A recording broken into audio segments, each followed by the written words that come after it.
আজকে যে জায়গাটায় এসে দাঁড়িয়েছি, আমাদের অধিকার নিয়ে টানাটানি শুরু হয়েছে। আমি কাকে ভোট দেবো, আমি কিভাবে থাকবো, সেটা একটা পার্টিকুলার একটা দল এবং একজন মানুষ ডিকটেট করার চেষ্টা করছে যে আমার স্বাধীনতায় হাত দেওয়া হচ্ছে।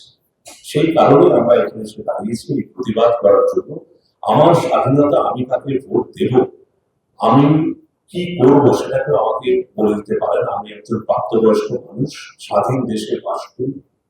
তো এইখানে দাঁড়িয়ে যেভাবে ভোটের আগে একটা রাষ্ট্রপতি শাসনের মানে অলিখিত, আপনি সব ব্যাপারটাই বুঝতেই পারবেন এখন যেটা হচ্ছে, ইলেকশন কমিশন সে এখানে এই একটা ভোটে আমরা ছোট থেকে ভোট দেখে এসেছি।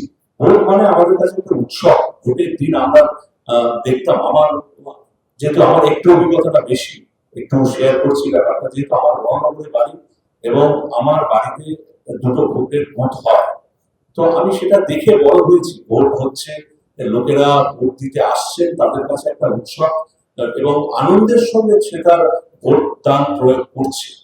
কিন্তু এখন গত আজ 1 মাস ধরে আমার ওখানে মোটামুটি যারা আসছেন এই আধা সামরিক বাহিনী, তাদের বন্দুক দেখলে আমার ভয় করছে। আমি পৃথিবীর বিভিন্ন জায়গায় ঘুরেছি, এরকম এত সেনা এবং এত আধা সামরিক বাহিনী যেভাবে বন্দুক নিয়ে ওই বড় বড় বিভিন্ন থেকে আমার বাড়ি পর্যন্ত ঢুকছে, সব লোকে ভয়ে রয়েছে।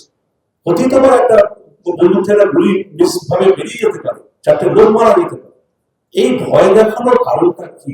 তাহলে আমি ভোটটা দেব, ওই বন্দুকের নল আমাকে ইশারা করে দেবে আমি কোন দিকে ভোট দেব? এটা এটা স্বাধীন, এটা ভারতবর্ষ। শুধু ভারতবর্ষ নয়, এটা বাংলা।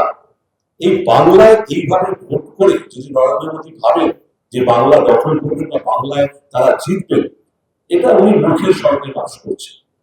বাংলায় অন্তত এইভাবে ভোট করে রাষ্ট্রপতি শাসন করার জন্য বাংলায় ভোট হবে এবং এইভাবে বাংলার মানুষ যেভাবে প্রতিবাদ করবে, সেটা নরেন্দ্র মোদী বুঝতে পারবে। আমার মনে হয় সময় এসেছে। শুধু তাই না, বাংলা আমার যারা আপনারা সাংবাদিক রয়েছেন, ভারতবর্ষের মধ্যে বাংলার সাংবাদিকরা আমি মনে করি অনেক উন্নত এবং অনেক বাঙালি হচ্ছেন বুদ্ধি, বাঙালির বুদ্ধি মাথায় আছে। সুতরাং বাঙালি আপনারা যারা সাংবাদিক আছেন, আপনারা, আমি গতকাল একটা রিপোর্ট দেখলাম যে বড় ঝামেলা করেছে।